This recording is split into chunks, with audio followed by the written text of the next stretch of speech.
É ciência. É nutrição.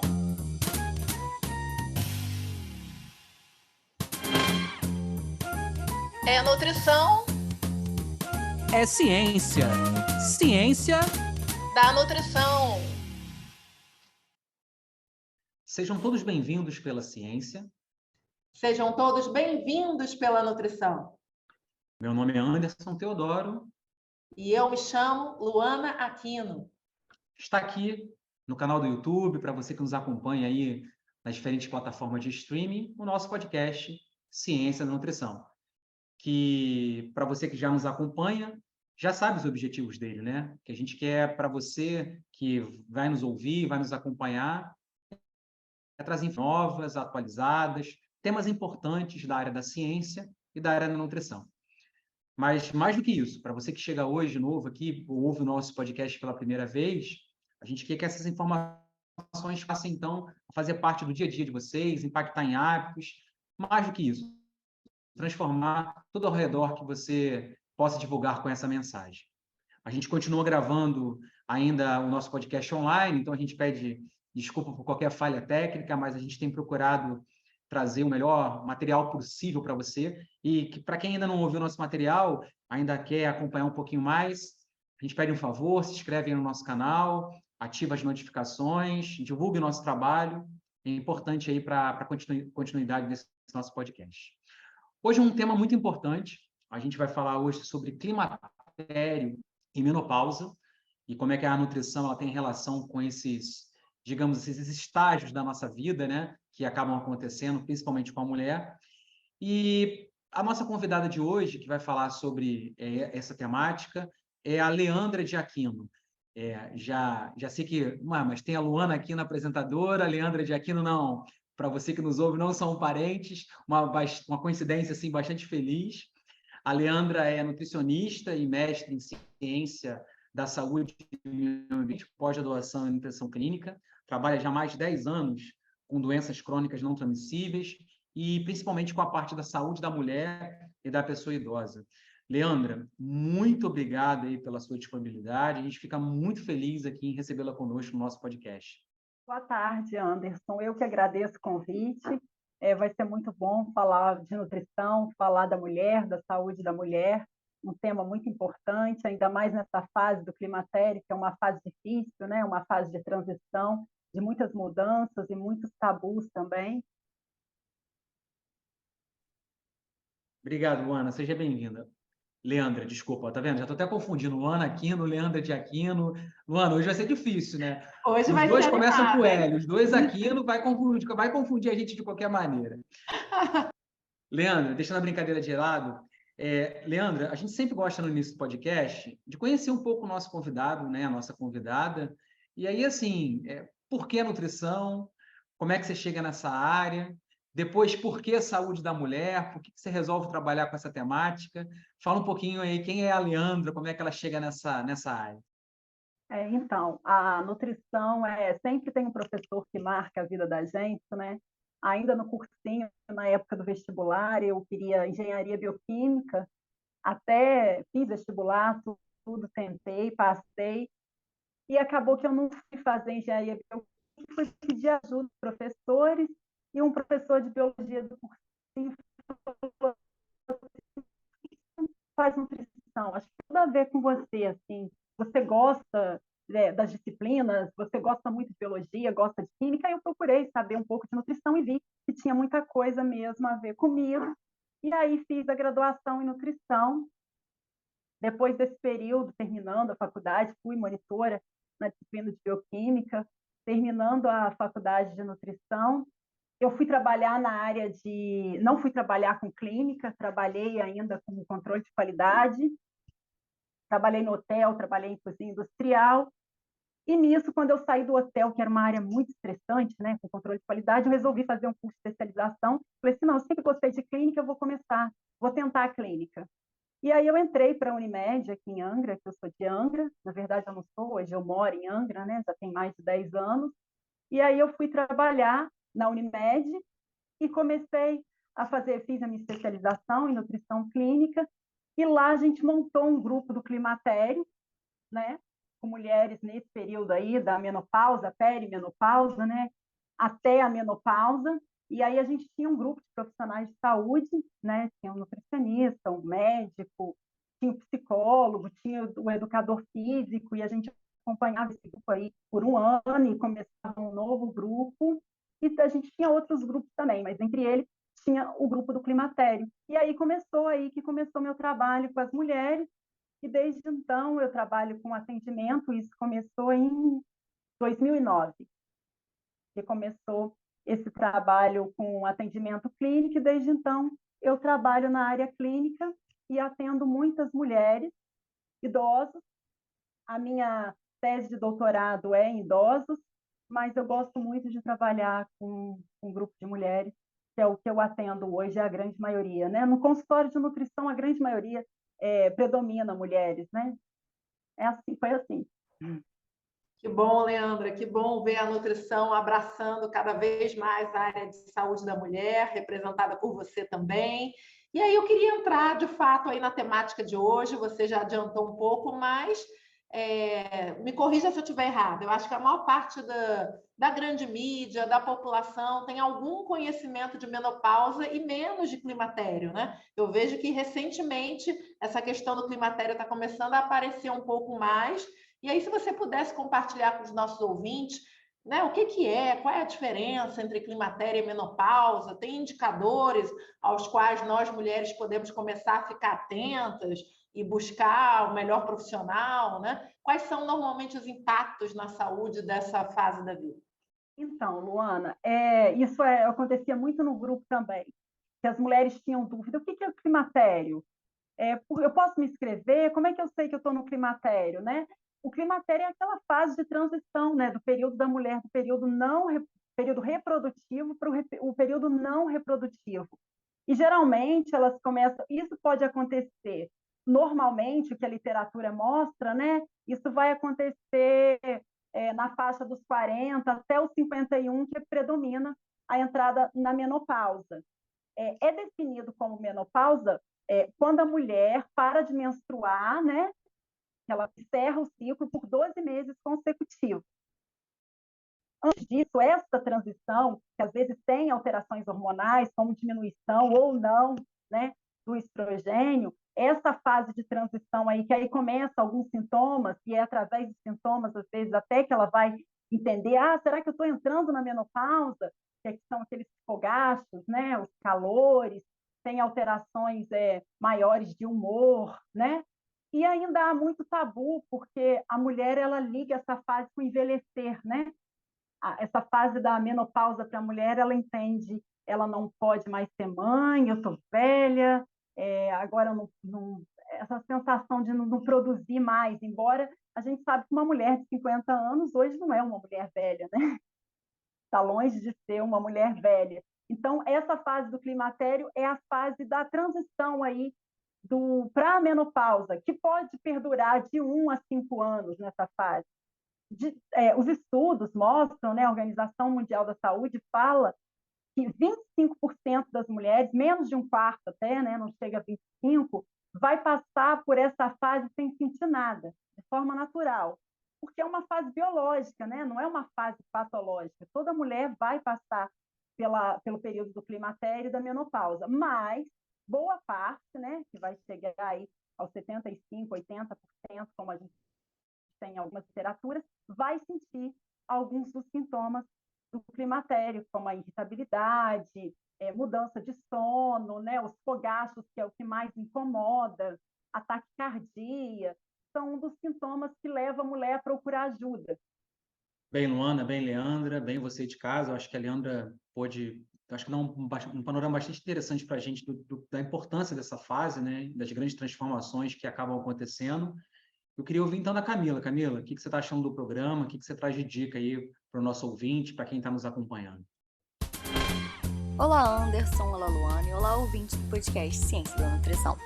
Para complementar o episódio de hoje, trago como dica uma cartilha de cuidado no climatério e menopausa do grupo de pesquisa Núcleo de Assistência ao Autocuidado da Mulher, da USP, que serve como material educativo para você, ouvinte, conhecer e promover ainda mais a saúde da mulher no climatério. Para conferir, basta acessar o nosso site www.cienciadanutrição.com.br, tudo junto e sem acento. E assim você confere dicas desse episódio e de episódios anteriores. Não deixe de conferir! Obrigado, Camila. Leandra, então entrando agora, acho que está todo mundo querendo ouvir isso, né? Como é que a nutrição ela entra nessa fase? O que você tem experiência, o que você tem estudado? Como é que a nutrição ela pode ajudar nesses dois momentos aí, principalmente da mulher, quando ela passa por essa questão do climatério e da menopausa? Então, Anderson, com essa mudança, né, essa transição, a mulher ela também tem uma mudança na composição corporal, uma mudança na morfologia da distribuição da gordura, com a queda desse hormônio, principalmente da queda do estrogênio. Então, ela passa daquela gordura, né, que a gente chama de noide, que é predominante na mulher, aquela gordura que acumula mais na coxa, no quadril, para uma proporção de gordura maior no abdômen, né? Que é a gordura androide, que é uma característica muito do homem. E aí essa gordura visceral, né, esse acúmulo de gordura nessa região, fica muito mais propenso a várias doenças, né, como o surgimento da diabetes, da resistência insulínica. E essa queda do hormônio, do estrogênio, ele também gera, a mulher ela se iguala ao homem ao risco de infarto. Por isso que muitas vezes na mulher a gente vai enxergar um infarto mais tardio, né? Tem uma relação também pela queda do estrogênio, ela tem mais propensa à osteoporose, é claro que a osteoporose vai aparecer lá na frente, mas a nutrição tem um impacto muito importante em tudo isso. Eu vou tentar relacionar tudo isso agora com a nutrição, né? Vamos pensar que tem vários estudos mostrando que quem sofre menos com sintomas do fogacho, né, da irritabilidade, do calor, são as mulheres orientais. E quando a gente vai estudar qual é o padrão alimentar dessas mulheres, o padrão alimentar lá é uma alimentação mais rica em oleaginosas, né, grão de bico, soja, mais ricas em grãos, em fibras, em vegetais, em frutas, limitado em carne vermelha, tem uma alimentação mais rica em peixe, que é fonte de ômega 3, que tem um efeito anti-inflamatório, né? Então, um padrão alimentar diferente do nosso padrão ocidental, que é um padrão alimentar mais rico em açúcar, gordura, né? Pobre em fibras, em carboidratos que a gente diz de alto índice glicêmico, que é um risco aí muito grande para diabetes e a resistência insulínica. Então, a nutrição ela pode atuar de várias formas, né? Melhorando esse padrão alimentar aí, fazendo trocas bem benéficas. E uma coisa relaciona a outra. Quando a gente fala de uma alimentação rica em frutas e vegetais, a gente lembra que as frutas e os vegetais é onde tem boa parte dos nossos micronutrientes, né? Vitaminas, os minerais. Quando a gente fala dos verdes escuros, a rúcula, o agrião, o brócolis, a couve, ali a gente tem ferro, tem magnésio, tem cálcio. E falando de magnésio, né, falando de cálcio, a gente lembra que a osteoporose, que pode aparecer tardiamente, mas a gente já tem quadros de mulheres que às vezes já tem um quadro de osteopenia que vem antes, menos de 60 anos, evoluindo aí pensando que talvez com 65 ela já esteja num quadro de osteoporose. Como é que a alimentação pode ajudar nesse aspecto? Eu preciso de alimentos fontes de cálcio. Sim, a gente precisa de cálcio, com certeza. A gente faz a reserva do nosso tipo de massa óssea, né? Ainda na adolescência. Então, a mulher vai ter que ter aquele consumo de cálcio para fazer reserva de massa óssea até os 18, tem estudos mostrando que até 30 anos. Então, na idade do climatério, ela tem que pensar em poupar esse cálcio, né? E quando, Leandra, mas o que o alimento rico em açúcar, né, rico em gordura, tem a ver com cálcio? Tem tudo a ver, porque quando a gente tem uma alimentação muito rica em proteína, principalmente carne vermelha, açúcar, gordura, a gente tem uma alimentação mais acidificante. Essa alimentação acidificante, eu vou tentar explicar de uma maneira bem simples, que eu acho que assim todo mundo, mesmo quem não seja da área, vai entender que eu gosto de falar isso muito para os meus pacientes. O nosso sangue, ele tem um pH que tem que manter aquele controle ali. E a gente tem uma mudança muito pouca de pH, mas tem quando a gente tem uma alimentação muito acidificante. Então, uma alimentação muito rica em carne vermelha, açúcar, gordura, alimentos industrializados. Além, mas você disse que esse pH ele tem que manter o controle. Tem. E um dos tampões para manter o controle, ele vai tirando carbonato de cálcio, cálcio do nosso osso, para manter esse pH. Então, tá vendo que eu já estou roubando cálcio do meu osso? Então, uma outra coisa que a gente perde muito é uma alimentação muito rica em sódio, né? E aí, quando a gente pensa em alimentos industrializados, vem logo o sal, né? Então, esses alimentos também vai ajudar a excretar mais cálcio.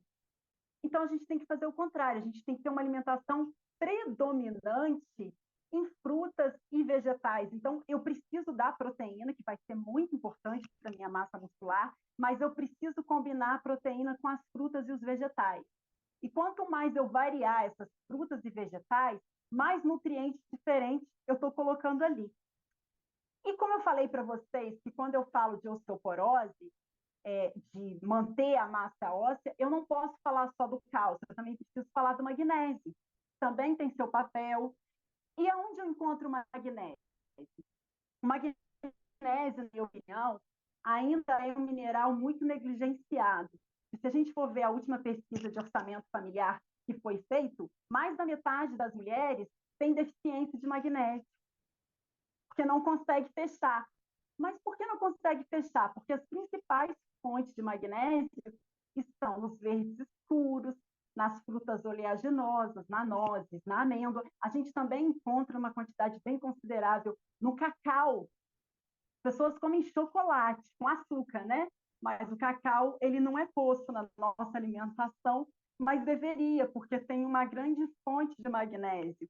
E fica bem gostoso batido com leite e aveia, porque a banana bem docinha, você não vai sentir o amargo do cacau, né? Então tá aí uma fonte de magnésio importante para a gente inserir. Além dos verdes escuros que deveriam estar presentes diariamente na nossa refeição, que também, além de fontes de cálcio, e fontes de ferro, e fontes de magnésio, ainda tem um outro mineral que também é importante para a massa óssea, que é a vitamina K. Então, quando a gente fala de preservar essa massa óssea, a gente tem que lembrar do cálcio, do magnésio, da vitamina K e também da vitamina D.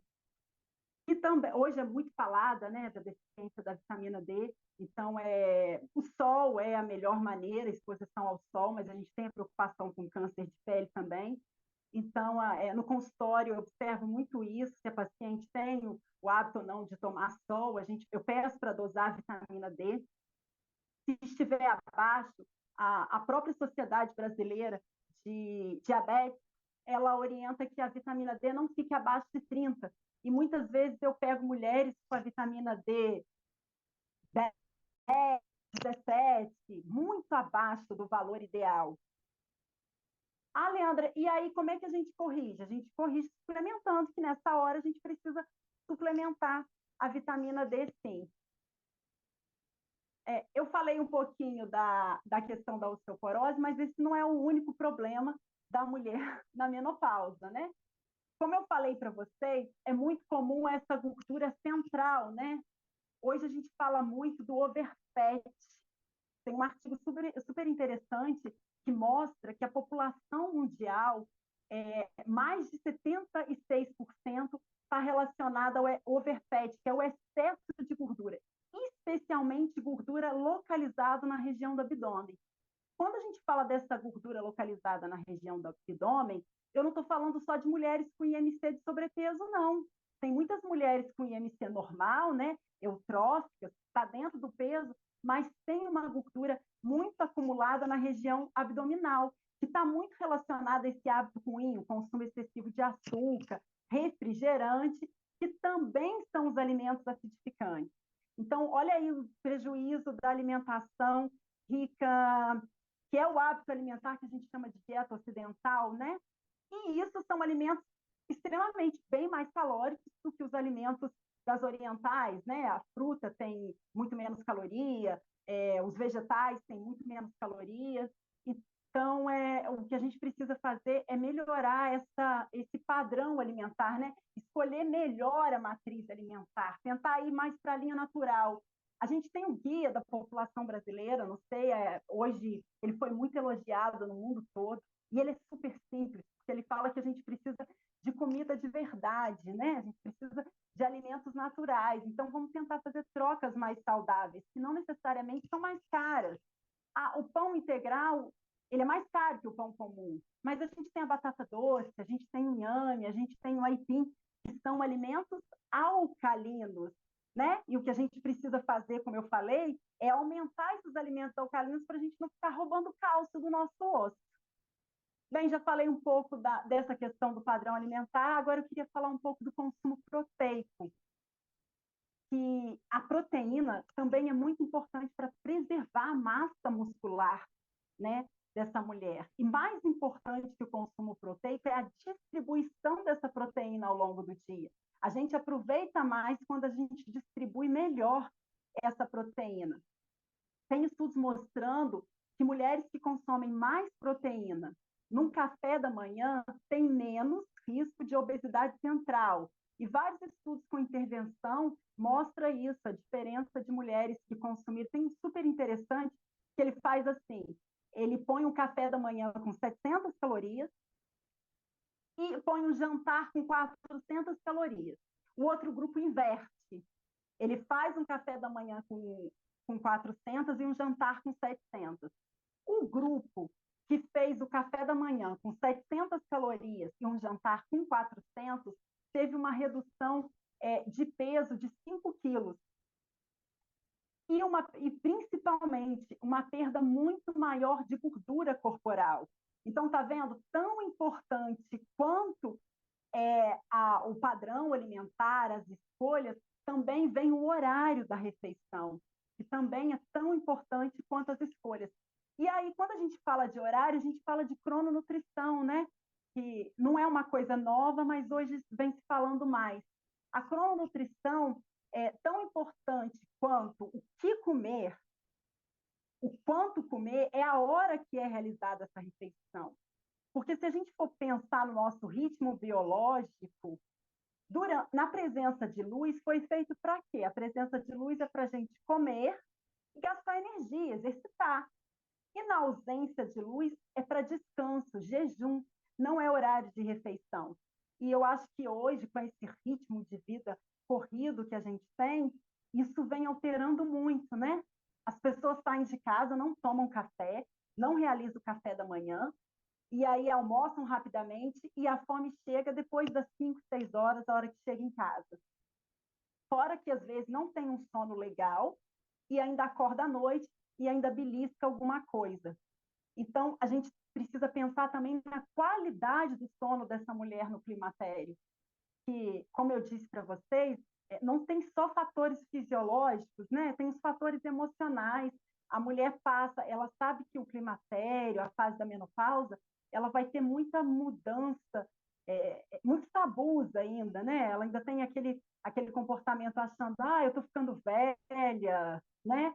Tem a questão das mudanças que ela sofre de algumas alterações, como a secura vaginal, essa parte que envolve muita mulher, que traz também uma certa depressão, um certo questionamento, e isso tudo influencia, impacta no sono. Aí como que a gente pode ajudar, né? A gente pode ajudar incentivando o consumo, fazendo um cardápio, orientando a alimentação com café, um aporte calórico maior no café da manhã, né? Uma boa refeição no almoço, uma boa refeição no lanche e reduzindo o consumo calórico ao fim do dia. Também tem uma resposta muito boa quando a gente fala desse contexto principal que a gente quer melhorar, é não aumentar essa obesidade central. Porque já é uma fase que a mulher já mudou, ela já sabe que agora ela perdeu, né, o que ela tinha de positivo, que era gordura mais na região do quadril, das coxas, ela já tende a acumular mais gordura no abdômen. Então, a gente tem que pensar em situações para que não aumente esse acúmulo de gordura abdominal aí. Então, a gente também precisa pensar no sono e precisa pensar no horário dessas refeições. Mas, independente das refeições, o que a gente precisa lembrar? toda refeição a gente vai colocar um consumo de proteína. No café da manhã, o ovo é uma excelente opção. Por quê? O ovo é uma fonte proteica, né, de alto valor biológico. Não tem só, tem vários outros micronutrientes, como o aminoácido triptofano. E o triptofano é um aminoácido que é precursor da melatonina. E os estudos apontam que para ter ação da melatonina à noite, o triptofano tem que ser consumido horas, nem horas mais cedo. Então, pensando na produção da melatonina à noite, é super interessante colocar os ovos de manhã. Ah, Leandra, mas o ovo é proteína. Você disse que a proteína é acidificante. Mas a gente equilibra. Equilibra como? A gente equilibra colocando um espinafre, que é um dos alimentos mais alcalinos, para a gente colocar junto com esse ovo. Ah, Leandra, eu não consigo ter ovo de manhã com espinafre. Não tem problema. Faz uma limonada com maçã e salsinha. Altera, muda a fruta, muda o vegetal, combina vegetal com fruta, porque a gente tem mais sinergia de micronutrientes que previne aí várias doenças, né? E quando a gente pensa nessas frutas, nesses vegetais, além de todos esses nutrientes, o que ele tem? Muita fibra. E a fibra é muito importante, por quê? Porque eu brinco que antes da gente alimentar os nossos órgãos, a gente alimenta as nossas bactérias dos nossos intestinos. E que tipo de bactéria que a gente tem que alimentar? As bactérias benéficas, né? Que vai nos proteger, que vai formar aquele muco no nosso intestino. E essas bactérias benéficas, a gente alimenta com fibras. Então, e as fibras, ela vai retardar a absorção da glicose, vai evitar aquela hipoglicemia de rebote, que deixa o paciente mais suscetível a uma resistência insulínica. Leandro, o que é isso? Se eu como, por exemplo, um pão francês com um fiozinho de requeijão, né, que é um alimento ultraprocessado, a absorção, o tempo de absorção daquele alimento é muito diferente se eu como um pão com ovo. Então, a combinação que eu vou fazer com esse pão aí também impacta. Então, ao invés de ser um pão, Leandro, eu gosto muito do pão. Tá, mas vamos combinar um pão com ovo, vamos colocar um espinafre, não deu para colocar espinafre, vamos colocar um suco natural, ou vamos colocar uma fruta com uma semente. São sugestões que dá para inserir, e que não é tão difícil assim, né? E que vai impactar de forma muito positiva na nossa rotina. Leandra, muito bom ver o teu domínio, né? E quanto você nos amplia aquelas possibilidades do dia a dia, aquela mesmice, né? E não é tão difícil, nem muito menos caro, essas questões que você está aqui sugerindo e colocando para a gente. Muito bom. Não vou confidenciar idades por aqui, mas para quem aí faz as contas, estou chegando e vou chegar melhor embasada com esse episódio de hoje, né? E por falar nisso, Leandro, eu queria aproveitar da tua experiência e saber o seguinte, né? O que você está acompanhando dessa área de saúde da mulher, climatério, menopausa e evoluções das pesquisas científicas, eu queria muito que você partilhasse com a gente, eu admiro muito esse foco que você deu da saúde da mulher integrativa, quantas questões importantes você foi falando, mas também queria ter noção do que andou evoluindo ou não em termos de evidências científicas para a questão de, enfim, né, de manejo hormonal, dessas questões de pegada mais natural. Eu lembro de um passado de alguns programas com grande alcance de mídia, falando de soja, e algumas questões de fogaço e evitar certos alimentos. Então, eu queria muito aproveitar tua experiência prática de atendimento. O que você percebe de mitos? Assim, a mulherada chega no consultório achando que é para ir por aqui, mas os artigos, os consensos estão mostrando o contrário. Então, essa parte que você levantou é super interessante, né? Eu falo que não tem um alimento mágico, né? Elas querem sempre um suplemento mágico, um alimento mágico, né? Tem várias questões assim, a gente tem vários alimentos aí que têm uma ação muito boa, mas o contexto de hábito de vida saudável é o que funciona, né? É a higiene do sono, é um padrão alimentar saudável, atividade física, porque quando a gente fala de tudo isso, a gente não pode esquecer que, se eu estou falando de massa óssea, se eu estou falando de massa muscular, o exercício tem que estar ali envolvido, né? E quando a gente come e não gasta o que a gente come, vai acumular e na região que você não quer que acumule, né? E dentro dessa parte, ainda, quando a gente fala do estrogênio, a queda do estrogênio, a literatura ainda ela não é tão certa do efeito dele com os fogachos. O que a gente vê, alguns artigos citam, é que o estrogênio ele tem uma relação com a regulação térmica do nosso corpo, né? Isso explica por que a mulher tem os fogachos. E os fogachos, eles são melhorados a hora que a mulher muda esse hábito de vida dela. Não tem um alimento mágico. Claro que tem alguns chás, a gente tem, por exemplo, a gente tem a maca peruana, que muitas vezes tem uma boa resposta, mas é manipulada porque a dose tem que ser mais alta, que tem melhoras nesse comportamento. A gente tem o óleo de prímula, dependendo do que ela tem. A soja, que muita gente tem medo da soja, e a soja, ela é um alimento, é uma fonte de proteína vegetal importante, né? Ela é um análogo do estrogênio que não possui ação hormonal, então ela não tem por que deixar de consumir, ela não tem efeito de afetar a masculinidade do homem. É um alimento que tem resposta muito positiva, especialmente com fogachos, que são os calores, né? Inclusive, muitas vezes eu até suplemento a isoflavona. A gente tem um super interessante da Sanavita, né, que é o laboratório da Unicamp, que eu utilizo e eu tenho uma ótima resposta com os meus pacientes quando eu suplemento essa isoflavona da soja. Sim, mas isso precisa ser visto no conceito, no consultório. Ninguém vai comprar sem uma orientação de nutricionista ou de um médico. Mas a soja é o alimento, sim, por conta dos fitoestrogênios, mais indicado para diminuir os fogachos. Mas não adianta nada também consumir a soja e ter um padrão alimentar ruim. O que mostra as melhoras dos sintomas ou a ausência do climatério na mulher com a dieta mediterrânea é justamente o contexto.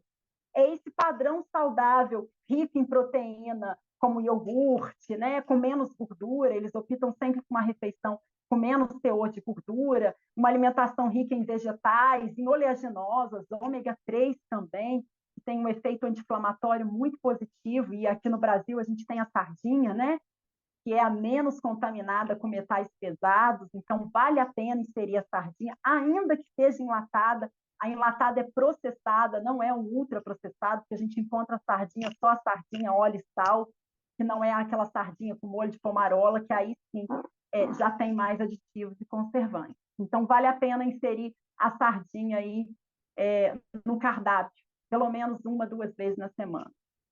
Bem, Leandro, a gente sempre pede que quem vem aqui nos visitar escolha uma imagem, né, que ilustre um pouquinho o seu trabalho, a área da ciência da nutrição. Vou pedir para a nossa equipe aí projetar, para quem está no YouTube poder acompanhar, para quem está nos ouvindo aí nas plataformas de streaming pode ver essa imagem, que eu vou pedir para você descrever um pouquinho ela no nosso site www.cienciadanutrição.com.br. Mas, Leandro, eu queria saber por que você escolheu essa imagem e o que ela te remeteu para que você pudesse fazer a sua escolha? Então, a escolha dessa imagem foi justamente porque quando a gente pensa nos fitoquímicos, né, os compostos bioativos, hoje a gente tem mais de 7.000 fitoquímicos sendo estudado aí, com efeito com ações anti-inflamatória, antioxidante, melhora do quadro de diabetes, melhora de doença cardiovascular, e há muito que ser explorado ainda na nutrição esses fitoquímicos aí. Os fitoquímicos, diferente das vitaminas e os minerais, eles não são considerados nutrientes, eles são não nutrientes encontrados nos alimentos que têm um efeito benéfico à saúde. E aí eu posso dar vários exemplos aí, como a curcumina, o curcuminoide presente no açafrão, né? Que é um dos alimentos, assim, hoje, ele tem qualquer contexto que, no geral, que a gente vai estudar hoje, a gente tem uma ação muito importante da curcumina e os curcuminoides, né? Que nós, nutricionistas, eu utilizo bastante, tenho excelente resposta no quadro de diabetes, resistência insulínica, vale a pena inserir, mas como não devemos jamais suplementar sem a orientação de um médico ou de um nutricionista, vale a pena inserir aí o açafrão uma colher de chá, num suco, né? Num arroz cozido, porque ele ainda é melhor absorvido na presença do cozimento, da gordura. Então, vale a pena colocar nos ovos mexidos de manhã esse açafrão. E aí a gente tem, por exemplo, a laranja, né? Que tem a quercetina, né? Que também a esperidina, são alguns dos compostos bioativos presentes na laranja. A gente tem as antocianinas presentes nos alimentos roxos, no suco de uva integral, na uva, no açaí, com efeito muito importante para reduzir doenças cardiovasculares. Então, eu acho que a nutrição ainda vai crescer muito, vai explorar muito essa área de fitoquímicos. Por isso que, pensando em ciência, pensando em nutrição, a foto que veio, a minha imagem foi dos compostos bioativos, como entra frutas, vegetais, grãos, sementes, e variar ao máximo, botar mais cor possível no seu dia a dia, porque quanto mais cor eu coloco na minha alimentação, aí, mais compostos bioativos diferentes eu tenho, e ainda tem a relação da sinergia entre eles, né? Quando eu combino um fitoquímico com outro fitoquímico, eu tenho uma ação ainda muito mais satisfatória de prevenção de doenças, especialmente essas doenças crônicas, que crescem muito no período da menopausa. E no climatério já começa a aparecer, né, a hipertensão, a diabetes, e por aí vai, a colesterol alto, a síndrome metabólica. Luana, tocou ela. Infelizmente, a gente vai ter que parar por aqui.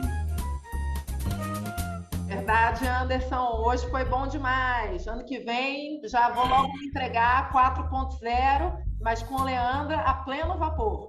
Queria muito agradecer, Leandra. Com certeza foi positivo demais para as nossas ouvintes, para os companheiros, para todo mundo que faça essas ondas sonoras e visuais chegarem cada vez mais longe. Por agora, eu queria que a Bianca relembrasse para quem está nos vendo, quem está nos ouvindo, aonde que podem ter acesso aos nossos outros episódios, aonde podem, inclusive, trocar com a gente pelo Instagram, pelas redes sociais. Diga lá, Bianca. Olá pessoal, aqui é a Bianca. Estou passando para avisar que as nossas redes sociais estão a literalmente um clique de você. Para nos encontrar no Facebook e Instagram, basta pesquisar por @podcast Ciência da Nutrição. E você também pode acessar o nosso site através de cienciadanutrição.com.br, onde lá você vai encontrar mais informações sobre esse episódio e os anteriores. Obrigada, querida. Leandra, agora eu queria ter o privilégio de abrir novamente o microfone do podcast Ciência da Nutrição para que você deixasse aí um recado final, considerações, fique à vontade. Muito obrigada pelo convite. É sempre bom falar de nutrição, ainda mais de nutrição com ciência, né? Porque hoje a nutrição, hoje tem muita blogueira, muita gente falando do alimento sem afinco, sem conhecimento. Então, procurar uma nutrição, mas uma nutrição com ciência de verdade. E lembrando que quando a gente fala de ciência, a gente fala de nutrição, é o caminho das pedras. Se está tão fácil assim, não acredite que não tem ainda uma fórmula mágica que resolva com um único alimento, com um único suplemento. É a sinergia, a combinação de tudo isso, né? Alimentação, exercício e sono. Obrigada, Leandra de Aquino. Obrigada, Luana Aquino, né? Não podia deixar de fazer essa piadinha agora no final, né? E obrigado a você de casa que também ficou nos acompanhando ou aonde você estiver ouvindo o nosso programa. Se você chegou até aqui, a gente pede que você se inscreva no canal, ative as notificações, ajude a divulgar o nosso trabalho. Hoje eu acho que a Leandra trouxe para a gente uma mensagem muito importante, que a nossa vida ela passa por transformações, muitas das vezes até transformações que vão mexer com a nossa saúde. E a nutrição está aí para te auxiliar. Assim como a nutrição também pode promover essas mudanças de hábitos, o nosso podcast está aqui também para contribuir com essa mudança que a gente espera que comece a partir de agora na vida de quem está nos acompanhando. Obrigado a você que já vem acompanhando o nosso trabalho, continue divulgando aí toda essa área do podcast Ciência da Nutrição para quem ainda não nos acompanha. Estamos aqui esperando você novamente no próximo episódio. Podcast Ciência da Nutrição.